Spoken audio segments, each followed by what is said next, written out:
कि कोई पुरुष रो रहा है। महाराज भर्तरी सोचने लगे बाहर कौन रो रहा है। लौट करके आए, क्या देखा, गुरु गोरखनाथ जी महाराज आए हुए हैं। पूछा कि महाराज जी आप क्यों रो रहे हैं। तो कहा बेटा भर्तरी, अरे जो मेरा मिट्टी का कमंडल था वो टूट गया, इसलिए मैं रो रहा हूँ, लेकिन तुम किस कारण से रो रहे हो। तो महाराज भर्तरी ने कहा मेरी पत्नी मर गई इसलिए मैं रो रहा हूँ, और तुम्हारा कमंडल ये तो मिट्टी का था, मिल जाएगा, लेकिन मेरी पत्नी नहीं मिलेगी, और अगर मेरी पत्नी ना मिली तो मैं मर जाऊंगा। गोरखनाथ जी कहने लगे अगर मेरा कमंडल ना बना तो मैं मर जाऊंगा। तो कहा अगर मैं तुम्हारा कमंडल वैसे ही बनवा दूं तो तुम क्या मेरी पत्नी को जीवित कर सकते हो। कहा बिल्कुल, अगर तुम हमारा कमंडल जैसे पहले था वैसे बनवा दो तो मैं तुम्हारी पत्नी को जीवित कर दूंगा। बड़े बड़े कारीगर बुलाए हैं महाराज राजा भर्तरी ने। प्रसन्न है कि शायद कमंडल तो बन ही जाएगा, मिट्टी का कमंडल है, एक नहीं बनेगा, दो नहीं बनेगा, तीसरा तो बन ही जाएगा। अरे इंद्राज फरस्तीपुर की तरफ से 50 मुद्रा, बहुत बहुत धन्यवाद। लेकिन भैया बड़े बड़े कारीगरों ने कमंडल बनाना प्रारंभ किया, लेकिन कमंडल ना बन पाया।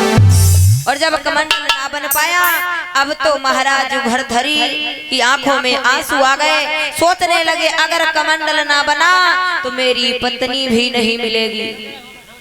रोने लगे। कमंडल जब नहीं बन पाया, महाराज गोरखनाथ कहने लगे कि राजा भर्तरी तुम्हारा कमंडल तो नहीं बन पाया, तो तुम्हारी पत्नी कैसे जीवित होगी, नहीं जीवित हो पाएगी। महाराज भर्तरी रो रहे हैं, कहने लगे अगर पत्नी ना बची तो मैं मर जाऊंगा। गोरखनाथ जी समझाते, लेकिन राजा भर्तरी की समझ में नहीं आया। तो राजा भर्तरी को समझाते हुए कहा कि एक काम करो, क्या कि अपनी आंखों को बंद करो। और जब आंखों को बंद करवाया, कुछ समय के बाद में जब कहा कि अब आंखों को खोलो, और जब कहा अब आंखों को खोलो, तो क्या हुआ। अरे राम मिलन फरस्तीपुर की तरफ से 21 मुद्रा, बहुत बहुत धन्यवाद। जब आंखों को खुलाया भैया कि अरे जब आंखें दादा खुलाई,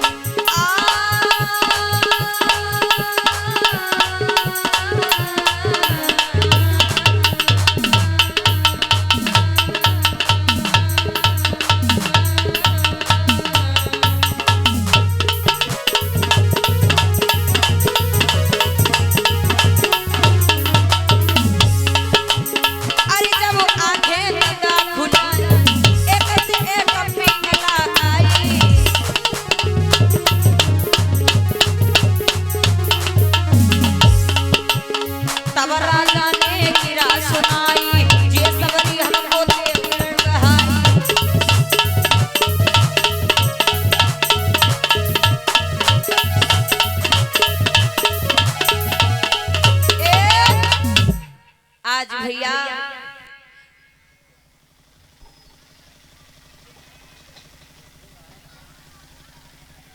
आज इस समय महाराज भर्तरी से कहा कि अब अपनी आंखों को खोलो।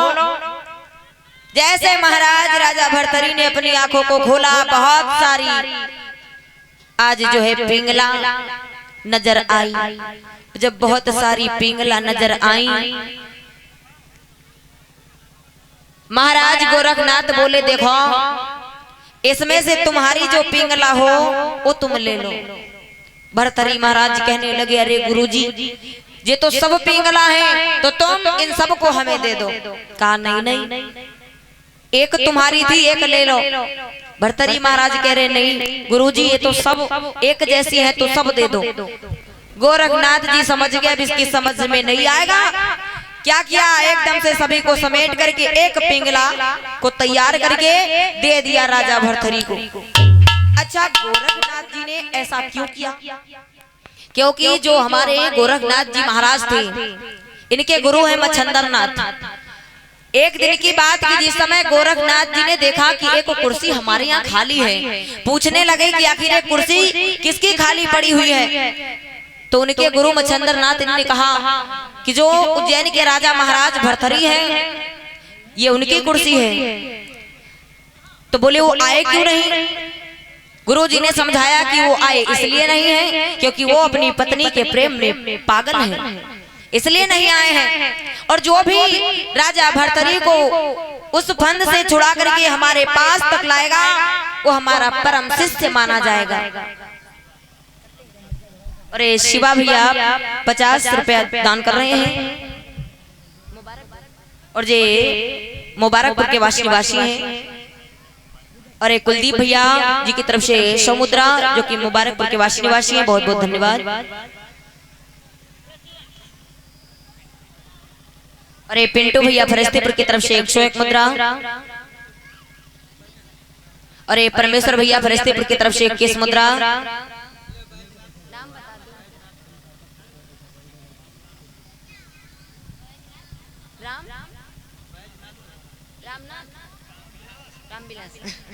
अरे हमारे माननीय सम्मानित श्री रामविलास चाचा जी फरिश्तेपुर की तरफ से रामविलास बीडीसी फरिश्तेपुर की तरफ से 101 मुद्रा।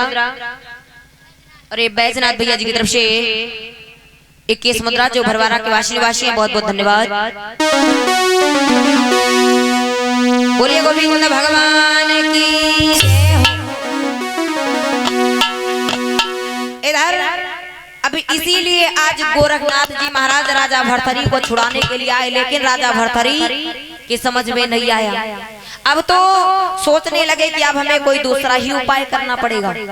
क्या हुआ, कुछ समय के बाद में महाराज भर्तरी के दरबार में एक नौकर आया, और जब नौकर आया तो उस नौकर ने अपने दोनों हाथ जोड़े और महाराज राजा भर्तरी से कहा है क्या। और हमारे माननीय सम्मानित श्री प्रमोद भैया जो इसी ग्राम के वासी हैं, यानी कि हमारे ढोलक मास्टर, उनकी तरफ से 101 मुद्रा भगवान के चरणों में समर्पित हैं, बहुत बहुत धन्यवाद। क्या हुआ, आज नौकर बोला है महाराज राजा भर्तरी से कि महाराज कि जोरे तो सुनो मेरी बात,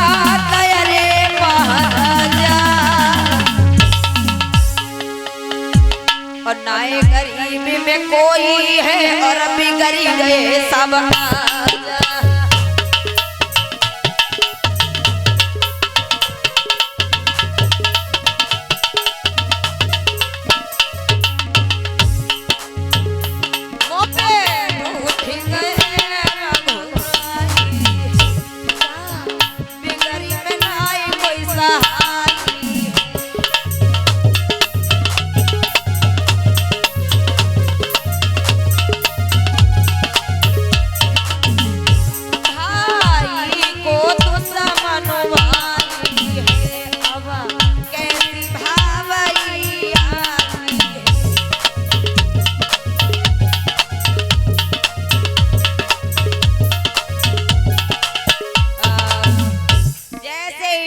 नौकर बन करके आए, कहने लगे महाराज आपकी जय हो, हम पे बहुत ही गरीबी आई हुई है और महाराज इस गरीबी में कोई साथ देने वाला नहीं है। और प्रिंस उर्फ